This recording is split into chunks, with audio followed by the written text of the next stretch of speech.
One common question I guess asked a lot after a lot of people finish their social media management classes or their courses and they've gotten certifications is, what do I do next, Bolaji? It's like they don't tell you what to do next as a social media manager. Well, not to worry. In this podcast episode, I am going to be talking about 6 things you need to do when you want to start out as a social media manager. Yes, we've explained the skills you need. We've explained what it is that you need to do. But what is the game plan? What do you do next? This video, this podcast episode is going to explain all that. If you're new here, hi, my name is Balaji. I am the social media ogre and I want to be your social media bestie. I teach you how to use social media the right way, and I'm all about changing the narrative around social media management. For this particular episode, you want to make sure you grab your pen, your notepad, or pull up the notepad or the notes app on your phone because it's about to be another learning experience for you. The first thing you want to do when you've finished all your trainings as a new social media manager is either create a professional page on any of the social media platforms that you frequently use, or you use your own personal account as your professional page. You don't have to create a new page from scratch because trust me, I know it can be very hard managing 2 Instagram pages, 2 TikTok pages, 2 LinkedIn pages or something like that. You don't need to create a new one if you already have one that is existing.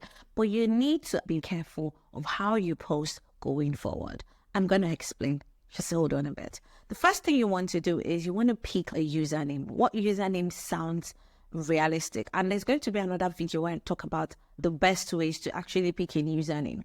Now I'm going to give you like a brief story on my username, the social media ogre. You rarely see someone claim to be in the social media ogre again because that name is literally associated with just me. Because you can't see somebody say, I'm the social media ogre and add like an extra A at the back.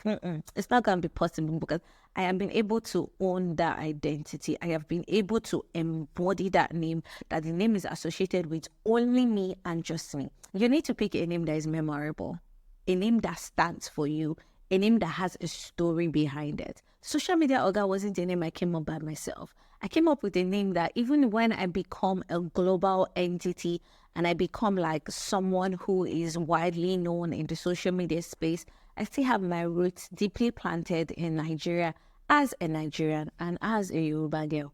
Oga means boss in Yoruba, and I wanted to be known as the social media boss first of all. But then I realized that everybody wants to be known as the social media boss. So why not add a twist to it? And I'm like, okay, the social media ogre. I knew that I did not want to have any hyphen in my handle. I knew I did not want to have like any extra underscore, any extra like S or anything. I wanted something that would be memorable and a lot of people would be able to like relate to it. And when the social media ogre came, it wasn't even me, it was 2 people that came up with that name. I want you to do a lot of research into what your name is going to be first of all, before you change your handle. And you need to create handles on each of the different platforms that you want to be on just before you start posting. Because if you don't secure the handle, you don't secure your domain name for your website, when you actually become a global entity, you might have to like change your name to actually fit into that. And that is not a good look for you, and it's not a good business move because you're going to be spending so much money. Once you've been able to create professional pages, a lot of people ask me, Balaji, what do I post? Now, if I had to do it all over again when it comes to social media management, I'm going to be posting a lot of get ready with me, and I'm going to be posting a lot of my clients' work and a day in my life. One thing you can post if Instagram is your main platform is a day in my life. You want to do lots of day in my lives. People are not going to get tired of it because trust me, people like seeing what is going on in other people's lives. That's why most of my vlogs actually do it, because they want to see what is going on in Balaji's life. They want to know. Today you can start your day from the bed. The next day you can start your day from your desk. And be like, today I'm working on a client's proposal. I would start my first frame with maybe making my breakfast, another frame of me eating my breakfast, another frame of me opening my laptop. Then I would show like the back of my head, me working on my laptop. Then I will show like maybe a slide of my client's proposal, not show them the full thing, show them the client proposal. Maybe if I have meetings on that day, I record a part of me talking in the meetings and everything. Then put timestamps definitely, because it just makes it more memorable. And once I'm done putting timestamps, then taking breaks, what I do during my breaks, and what's the final thing I will do. Then maybe just me ending the day, or how I used to relax and rewind at the end of the day. Trust me, it just becomes a thing. A lot of people like saying, okay, what is she going to do differently today? The next day, I can go out and work from outside the house, maybe go to a coffee shop or go to a restaurant, work, take pictures, create content, or the days that you're going to create content for clients, or the days you're going to pitch to clients or something like that. It just cements your credibility. That's why we call it having professional pages, or creating pages, social media pages that actually cement your credibility and makes clients want to actually work with you. The second thing you want to do as a new social media manager is you want to build your network. How do you build your network? Because see, networking can help you find clients and also help you get referrals. Before I started recording this video this morning, my friend already texted me that, oh, I found a job for you in the United Kingdom, you can apply. And I'm like, oh, my visa is going to be very restrictive because as an international student, you just have to work for like 20 hours. And she's like, don't worry, just apply. It doesn't matter. And I'm definitely going to apply once I'm done with this video, because I had like a plan for how I want my day to go. You want to network and make friends with people in your industry. They don't have to just be all social media managers. Make friends with video editors, graphic designers, because these are the people that will refer you for jobs as social media managers. But how do you network? You can join groups. Now, for anybody that is watching this video, if you've not heard, I have like a free community on Telegram. They talk a lot, by the way. They talk a lot. But if you have like any question, they will be there to answer those questions. It's majorly Nigerians that are in the group, but we're not racist. We don't segment ourselves. We don't discriminate. So if you're from any part of the world, you can definitely join. We have people from Ghana, we have people from Kenya, Zimbabwe, different African countries. I don't think we have any whites in the group right now, but it's a very, very lively group, and it's over like 8,000 members. So you have one person that will have an answer to the question that is bothering you as a social media manager.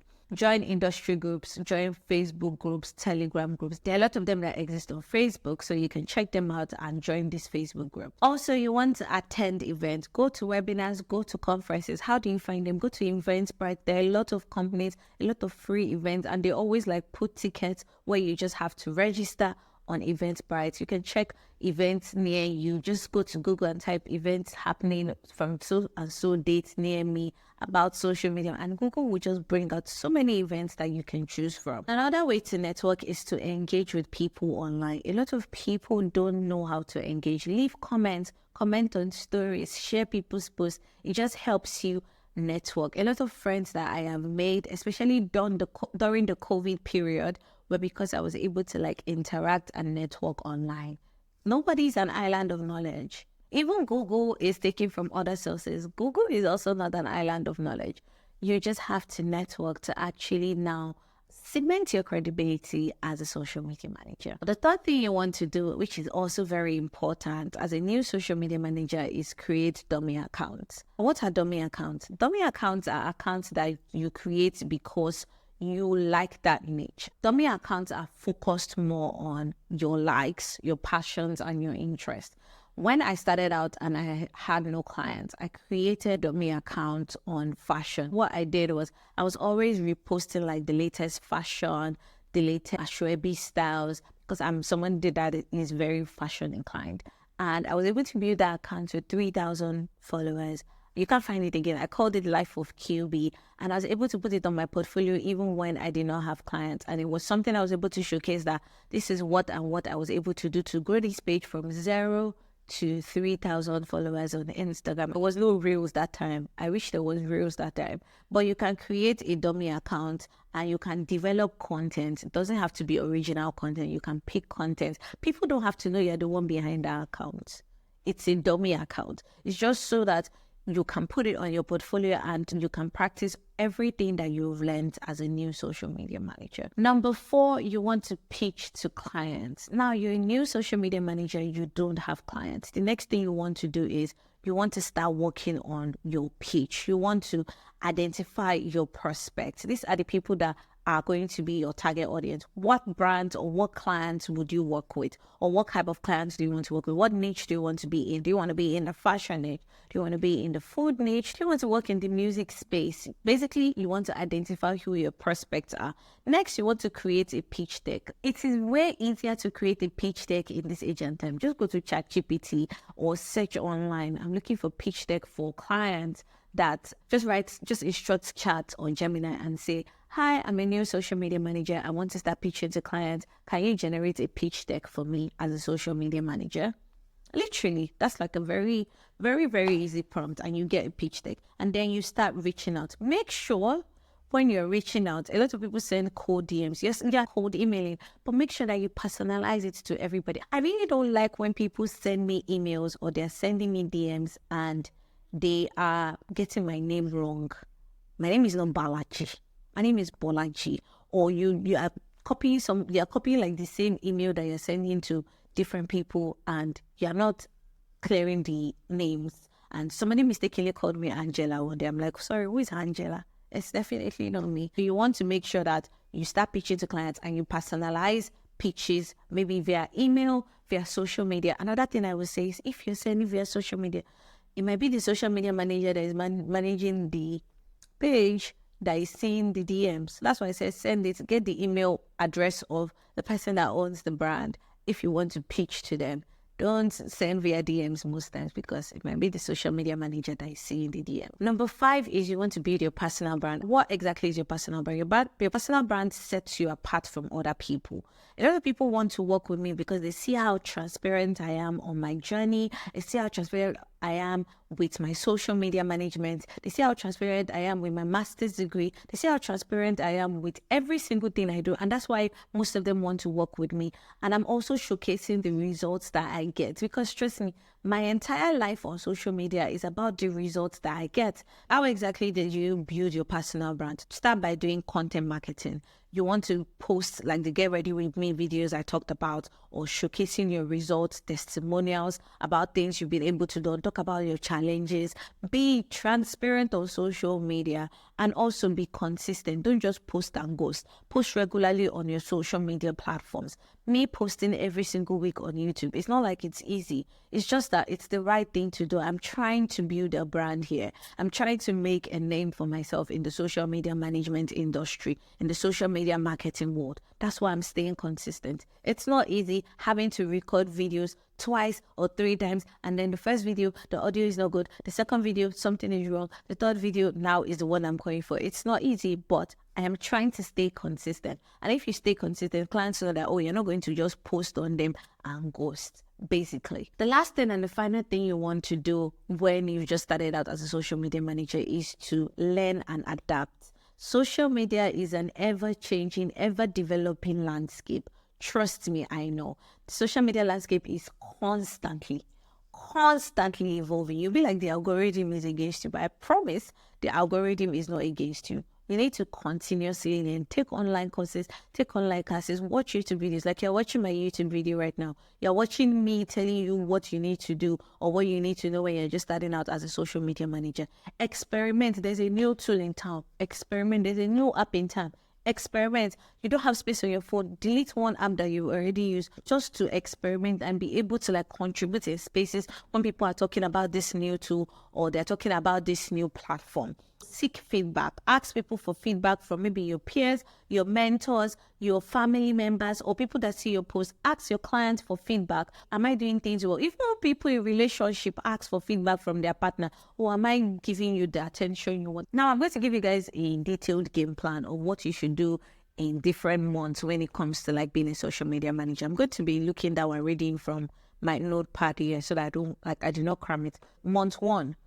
Create and optimize your profile, social media pages, and start building a network. Don't try to do everything in one day. It's not easy. So take your time. I'm going to say maybe the first month after you become a social media manager, you've created and optimized your profiles and you are starting to build your network. Then months 2 to 3, you want to set up and manage a dummy account. Before you can start seeing results, it takes like 30 to 60 30 to 90 days to actually see results. So give yourself time. So months 2 to 3, that's like 60 days. You want to set up and manage dummy account, and you want to begin posting content and applying your content marketing effort so that you start seeing results. Month 4, you want to develop a pitch deck and start reaching out to potential clients. And while you are developing a pitch deck and you have started reaching out to potential clients, please don't leave that dummy account alone, because you're still going to need that result, or that dummy account results that you're going to use to pitch to your client. And as you go on, that's like 4 months, you're on your way to actually becoming like a social media manager, because once you secure your first client, securing the first client is the hardest part. Once you've been able to like get your first client, it becomes way easy from there. Next one, your ongoing example is just continuously learn, adapt, and refine your strategies based on your feedback and your analysis. Those are my 6 top tips for starting out as a social media manager. It's not one size fits all. It might be different for you, but these are the things that I would advise you do when it comes to like starting out as a social media manager. That's it for today. I'll see you guys in the next video where I'm talking about how to niche. In the previous video, I talked about 10 things I wish I knew. Make sure to watch it. It's somewhere on your screen. Make sure to watch the 10 things I knew or I wish I knew as a social media manager before I started as a freelance social media. I wish somebody told me, but I told you guys the 10 things I think that you should know. And that's it for today. I'll see you guys in the next episode.